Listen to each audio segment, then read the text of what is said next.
оюндар қазақ халқының дүниетанымына, әдет-ғұрпына, салт-дәстүріне байланысты қалыптасқан мәдени мұра. Олар жас ұрпақты тәрбиелеуде маңызды рөл атқарады. Көкпар, ат үстінде серке тартып күш пен ептілікті сынайтын жігіттердің ойыны. Қыз қуу, қазақ қыздары мен жігіттерінің ат жарысып өтетін қызықты ойын. Тоғызқұмалақ логикалық дамытатын, математикалық есепке негізделген ойын. Алтын сақа, асықпен ойналатын балалардың қызықты ойыны. Ақсерек, көксерек, топпен ойналатын күш пен ұйымшылықты қажет ойын. Сәтіна сол жастардың арасында кең таралған ойын. Сол ойынды назарларыңызға ұсынамыз.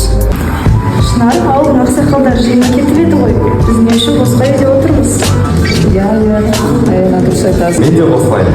Сен бе? Сен әлі аяқты білмейтін сәтпайдан ойланайсың. Оданша ауылдың жастарын жинап кел. Қазір ойынның көкесін көрсетемін. Ауылдың жастарын жинап келейін.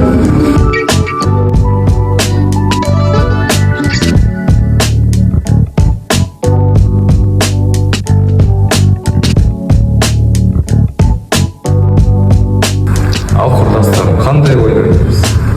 Мүмкін сақина салып ойнармыз. Ойнасақ ойнайық.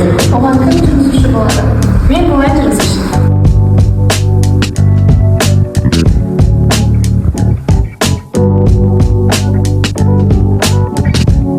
Менің сақинам күнеге бөлесіңдер.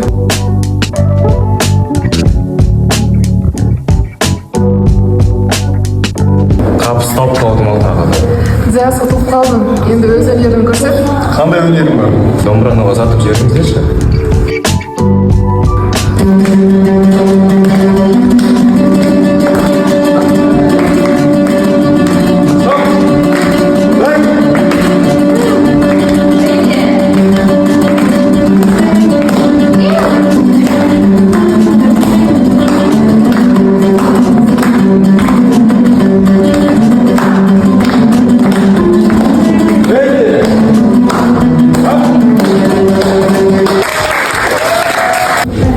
Ұлттық ойындар тек көңіл көтеру құралы ғана емес, ол жастардың денсаулығын нығайтып,